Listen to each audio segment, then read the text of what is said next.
Hello there, my name is Untitled from the Department of Statistics and Actuarial Science, Kenya University, Kumasi. Here I bring to you another interesting topic in elective or pure mathematics. Now, we have bring out, I think I have uploaded a video and I want you to watch the first part of this. This one is actually a continuation of the first video I brought up. And please kindly subscribe to this channel, press or click on the notification bell below, and also share and comment. Thank you very much. Now, today we are actually going to talk about negative angles. I first of all talked about several angles in the first video. Now we are going to talk about the negative angle. The negative angle. Yeah, so someone may ask, what at all is actually the negative angle? Now, the negative angle is simply the measurement of angles based on the clockwise direction. That is basically the concept of it. So, if you are having a circumference with the x and y dimension, or the two-dimensional plane, where this one is my y-axis and this one is my x-axis. Now, to measure a negative angle is to move towards the direction of the clockwise, or moving the clockwise direction. So normally the positive angle is measured anti-clockwise. When an angle is measured moving towards this direction, it means that you are measuring a positive angle. But henceforth, if an angle is measured in the direction of the clock, that it means that you are measuring an angle, the angle will be said to be negative.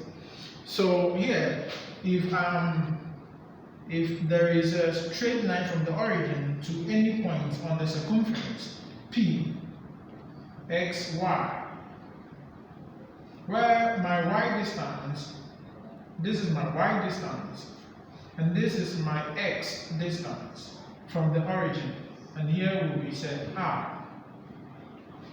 Now, if an angle is measured from the 0 point, this is the 0 degrees, or even 360 degrees when you move towards this direction, starts from 0 and ends at 360 degrees. And then here will be my 90 degrees, here is 180 degrees, and this very portion is 270 degrees. To complete one revolution about a circumference, it is from the 0 degrees to the 360 degrees. So basically, when I use 0 degrees, one way or the other, you can also use 360 degrees for some particular measurement. Now, about the negative angle. So if an angle has measured this direction, so here will be my theta degree. And let's say theta degree is equal to say 30 degrees. So if theta is 30 degrees, it is a negative angle. Why? Because it is measured in the direction of the clock. So here, now to find the corresponding equal angle while measuring it the proper way, or through the anti-clockwise, it is basically 360 degrees plus negative theta degrees. This is very simple. That is 360 degrees minus theta degrees. As I said earlier, to complete a whole revolution about a circumference, revolution.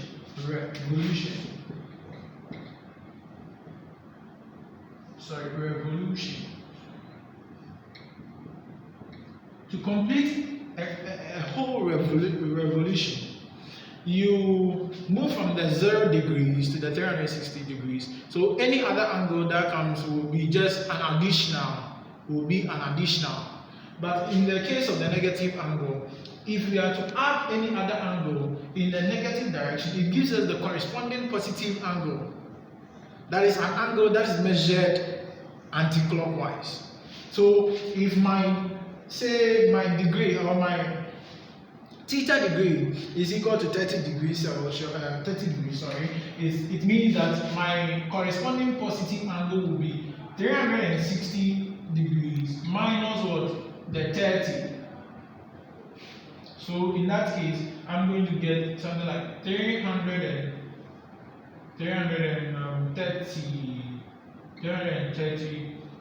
degrees. 330 degrees. Why? So if I should measure from here, I'm going to get 330 degrees. That is a negative angle. Now we are going to move from negative angles to. So now we are moving to a different, or not too much different. We are talking about the rules of trigonometry. Now some rules of what? Trig. Some rules of trig. As we said earlier in the first video, I made mention about Pythagoras theorem. So with Pythagoras brought a theorem with a right angle triangle where we have an acute angle facing towards the opposite direction and adjacent to the angle. This is basically an acute angle formed here. An acute angle formed here. And this is 90 degrees. So Pythagoras said here is called the hypotenuse. And here is the adjacent. And here is the opposite. So we write OPP. Here ADJ. And here HYP. Now, so to use the angle system, say here is my x, y, and then say r. He said by Pythagoras, he says that r squared is equal to s squared plus y squared.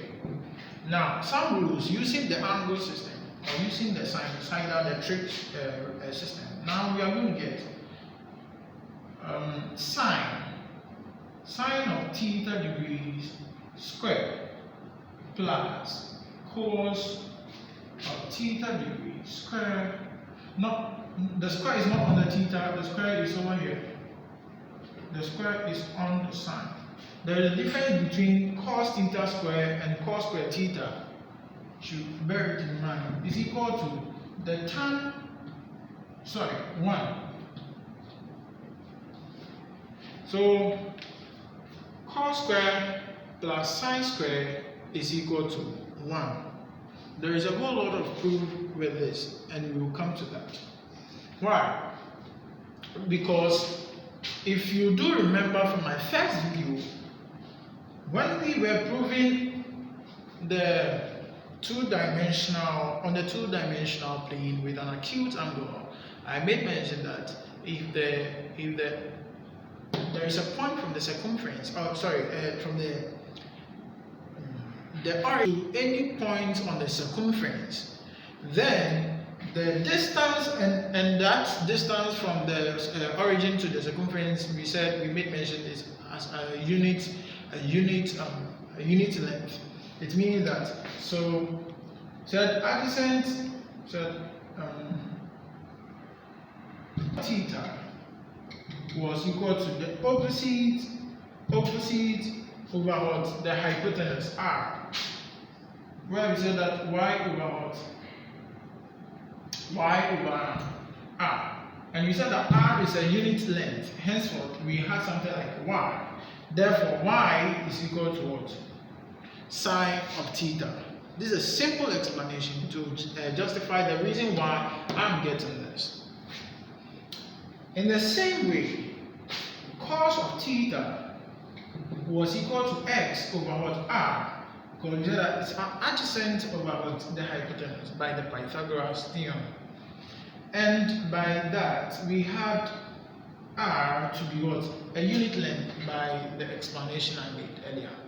And when it is 1, it means that cos theta is equal to what? X.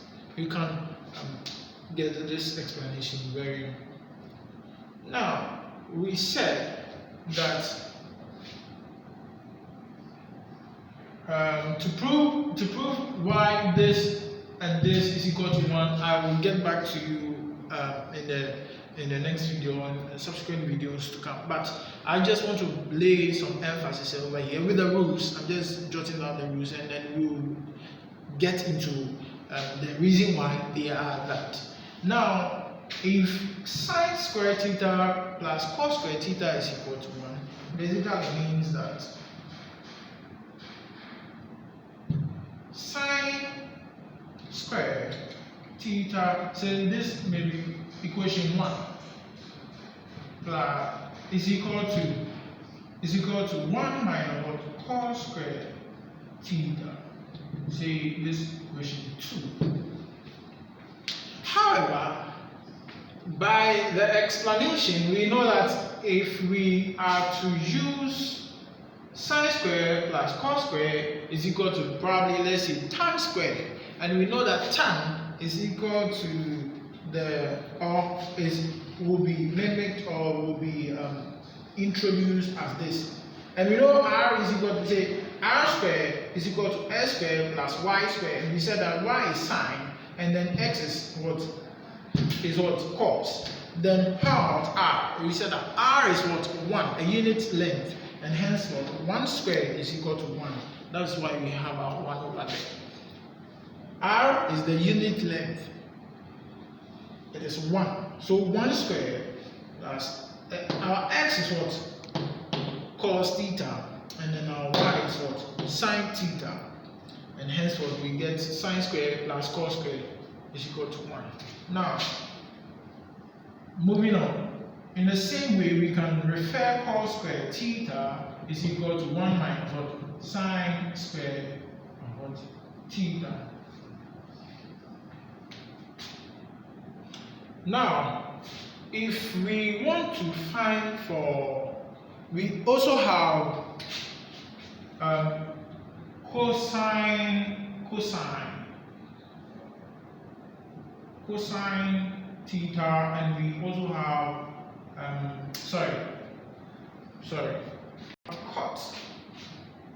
cot theta, which is 1 over what? Tan theta. And we have cosec. Cosec theta is equal to 1 over, cosec is 1 over sine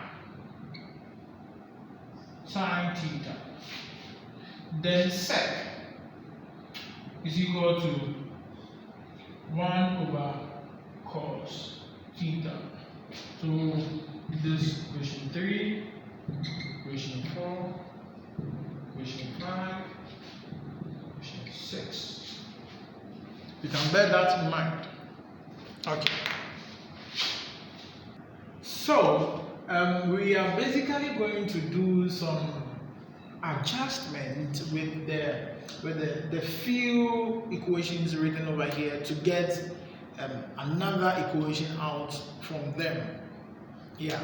So it looks like before you came out, unless you get a mother or a father getting into contact and bringing you.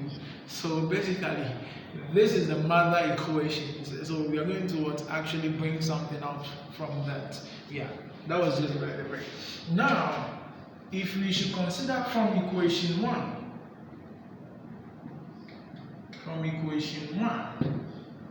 we said sine square theta plus cos square theta is equal to 1.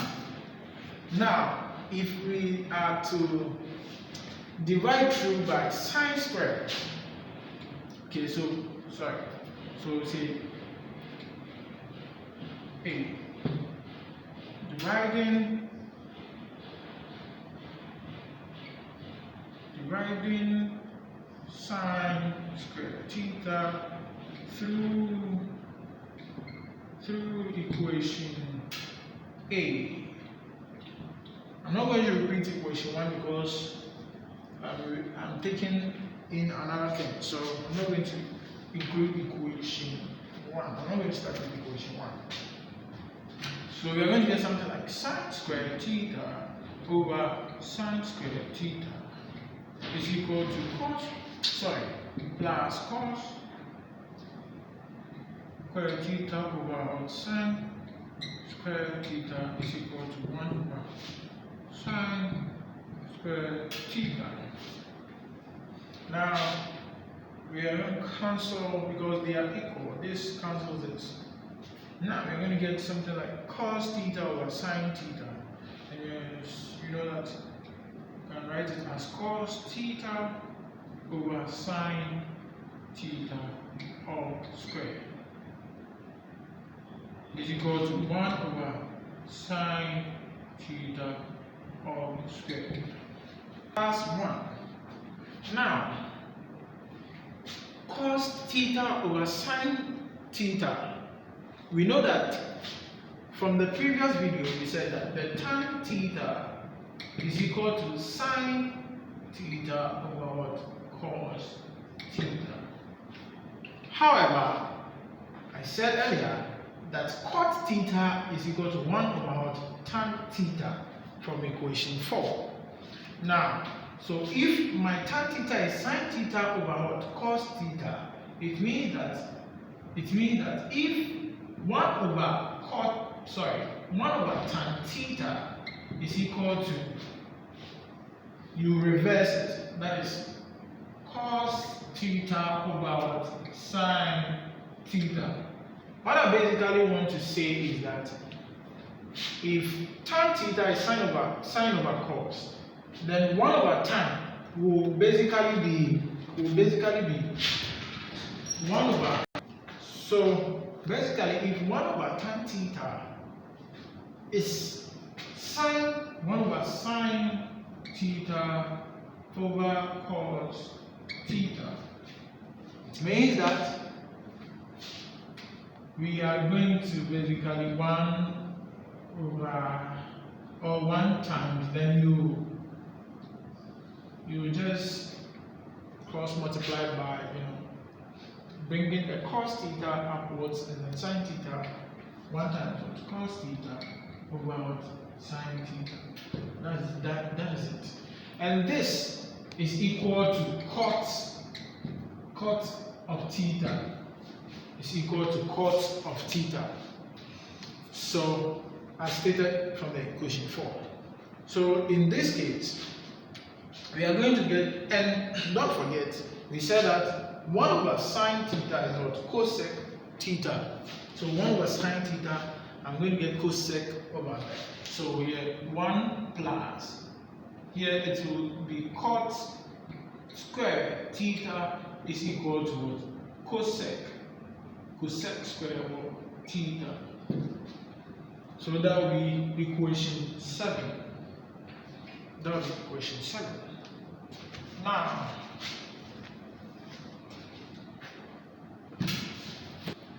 so another thing to talk about, same from the mother equation, the first equation, equation 1.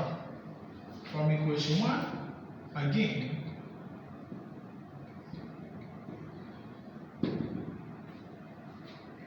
sine squared theta plus cos squared theta is equal to what? 1. Now, dividing, say equation B, dividing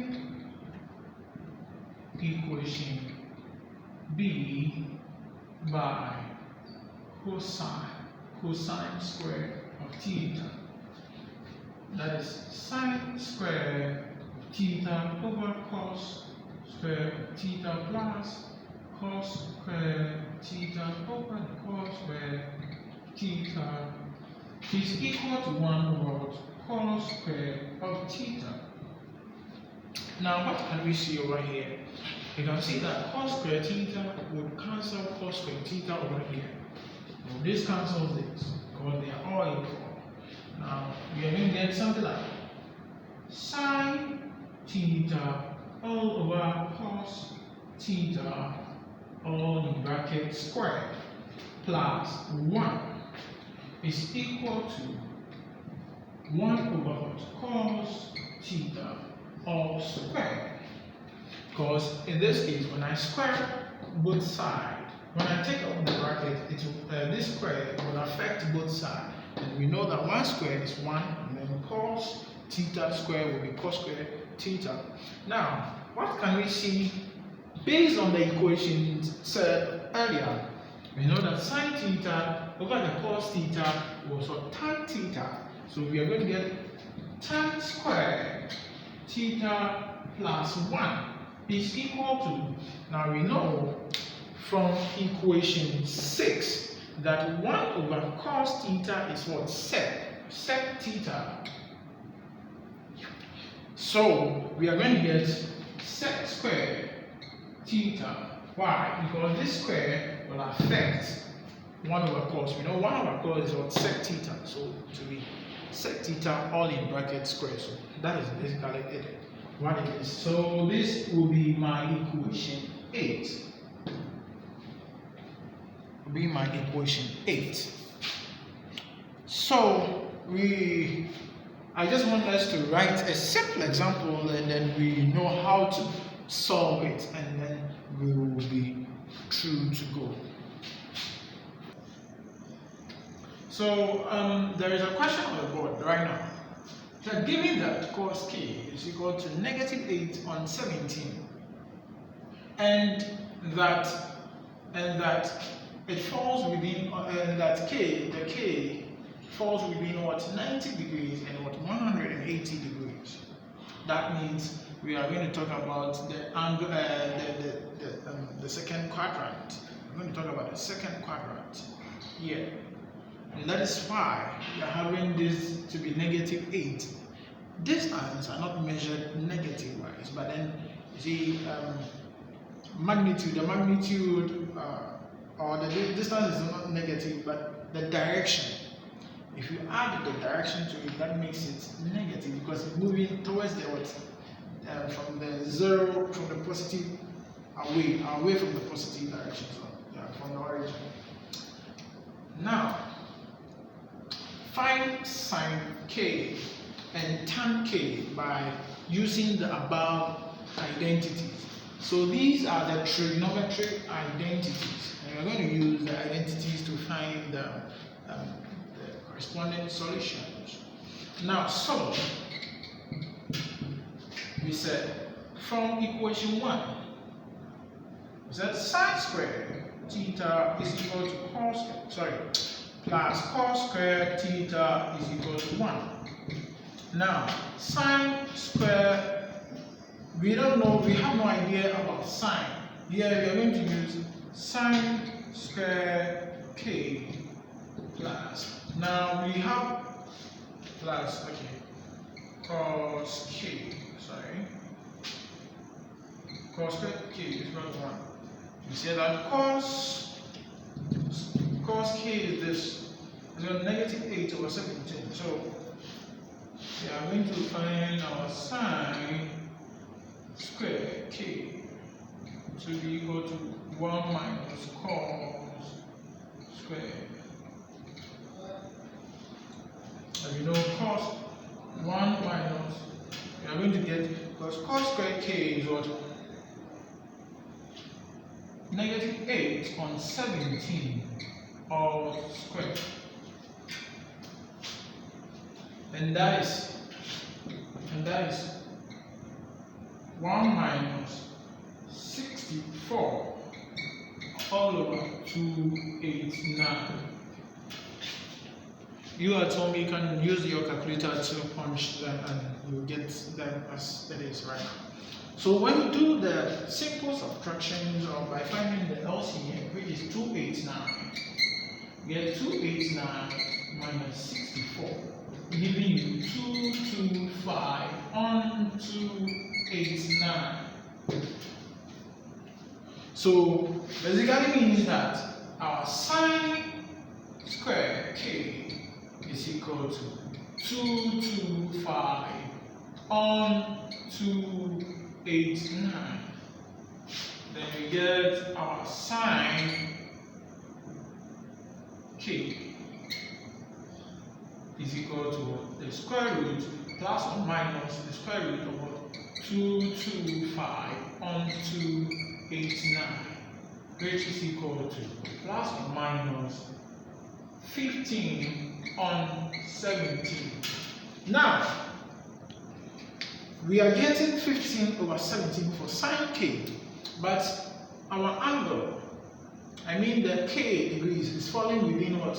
90 degrees and 180 degrees. And by the previous video, we knew, or it was established, that if an angle with a trig identity sine is falling within, or if an angle is falling within the 90 degrees and 180 degrees, which happens to be the obtuse, the sine or the trig function for sine, or is positive.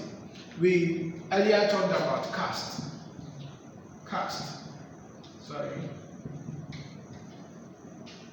and we know that for the sine is in the second quadrant, which is 90 and 180.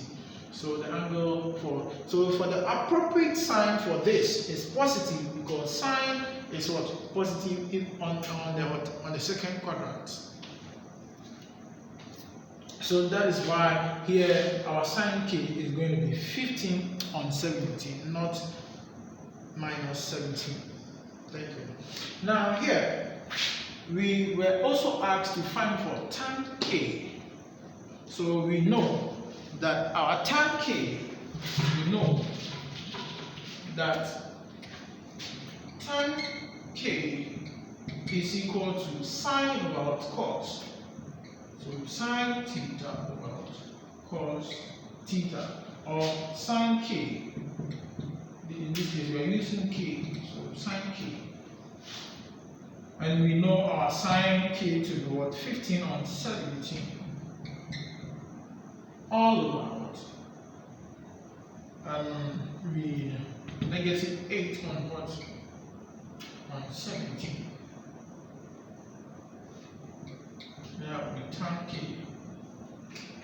So here, because of the division sign, it is going to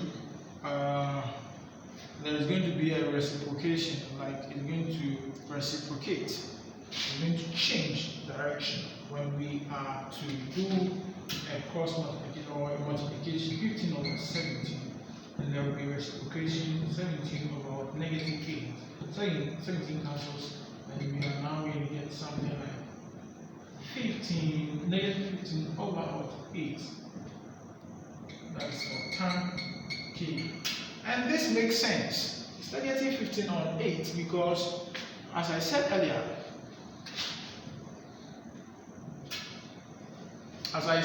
with the cast, it is only sine which is positive at the second quadrant, but for cos and then tan is negative. So it really shows the reason why we are getting negative over here.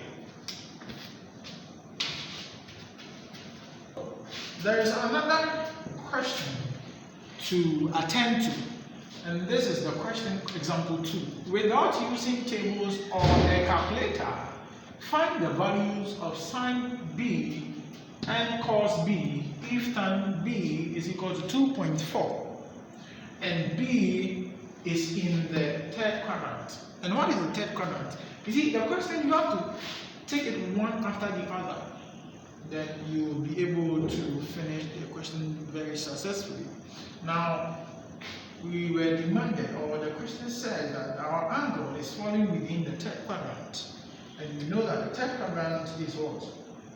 180 degrees, B, 270 degrees. This is our third quadrant. So if we are to use the two-dimensional plane, we know that here is our third quadrant. third quadrant. First, second, then first, second, then third, then fourth. And we said earlier that there is a mnemonic CAST from the first video saying that it is only cos that is positive on the fourth quadrant. It's only all of them are positive in the first quadrant. Sine is the only trig identity positive in the second quadrant, and tan is the only positive identity in the third quadrant, and henceforth tan B was given as positive as it's supposed to be. Now tan B was given as what? 2.4. Basically, you can't calculate in fractions, so then you have to convert it into what? Sorry, you can't calculate in what? In decimals, so it must be converted into fractions, so that it will be quite easier. We know 2.4 is basically 24 on 10. When you cancel to use to for cancellation, you get 12 on 5 for tan B. So tan B is 12 on 5, and it is positive because it is in the third quadrant. Now sine B. So what do we do now? We said that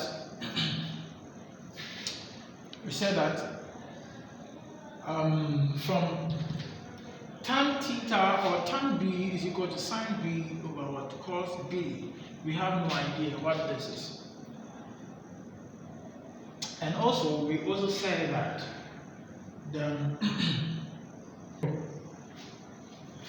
so we said that tan B is around 12 and 5, but then tan theta is equal to sine theta over what? Cos theta. And henceforth, we say that sine B over cos B is equal to what? 12 on 5. Because we said tan theta here, let me give this equation maybe 9, because we have established a lot of equations over here. Here was equation 7. Yeah. So tan B is equal to sine B over what? Cos B, which is equated to what? 12 and 5. Now, we're going to get 5 sine, or better still, we're going to get something like sine B is equal to 12 on 5 cos B. 12 on 5 cos B. 12 on 5 cos B. Now, from equation 1,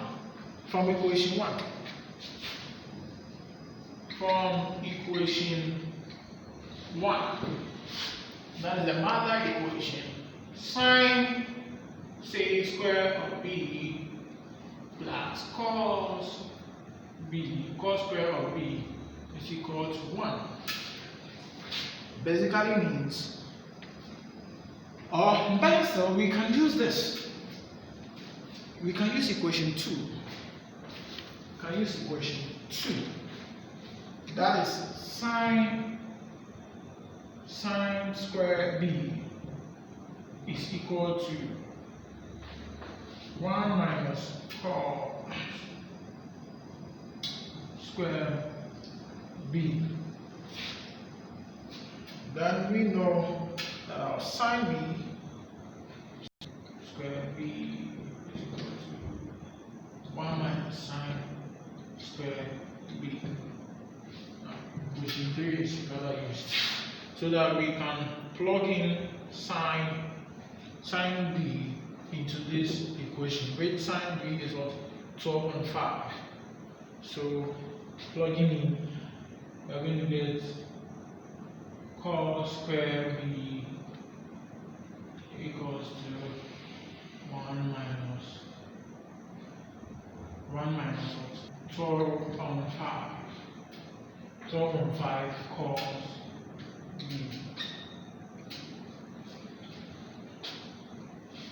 Giving us all square.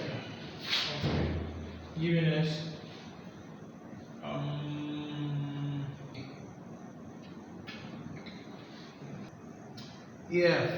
so considering cos square b 1 minus, it will be much more simpler if we bring forth the substitution over here instead of using equation 3.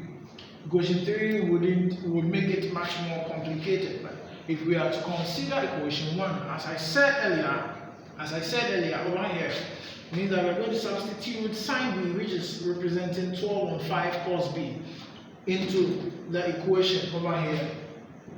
Into the equation, say A, the equation over here. Instead of using the equation 3, it will be much more easier. So it's kind of 12 on 5 cos b plus cos b is equal to 1. Now here it is going to be squared. They are going to be squared. Square here, square here. But here, if we have to put on the square,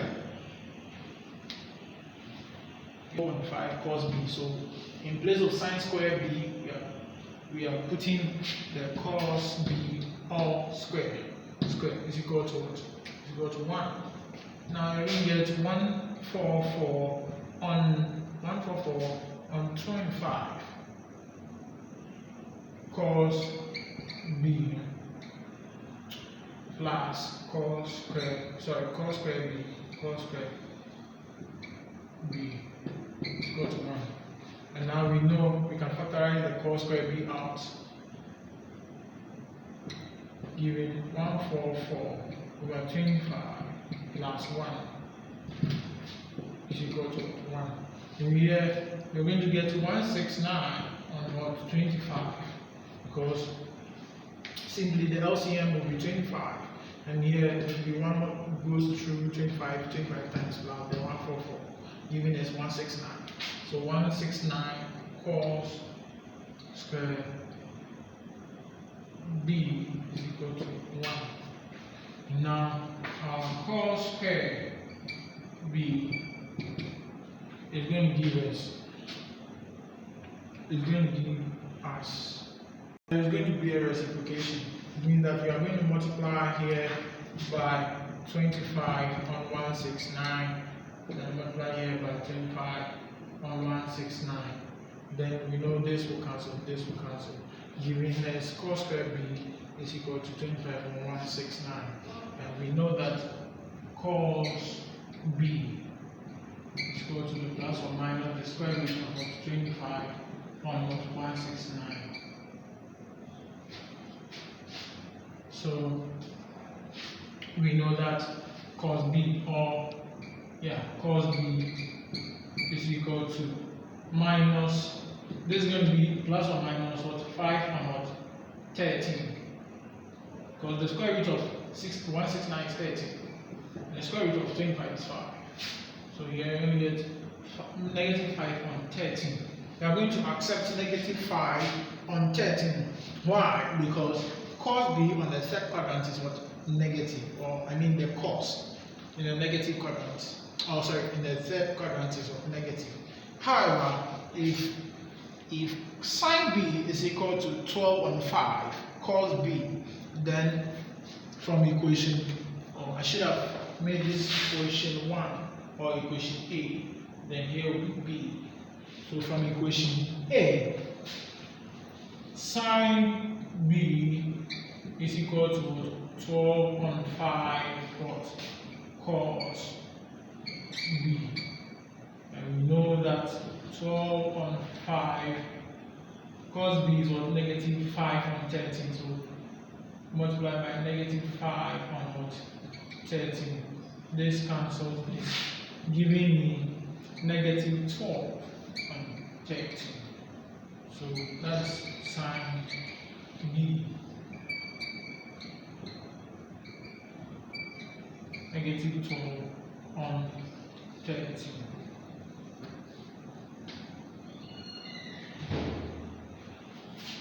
So basically that is it. So we are going to get sine B to be negative 12 and 13. And it makes sense because sine is also negative at the third quadrant. So that is how the identities is used in calculating such question. Thank you very much for being with me. So I'm reminding you, kindly click on the notification bell below and then subscribe to this channel, and also share to friends, families, those who these videos you think is going to be helpful to them. Thank you very much. Thank you.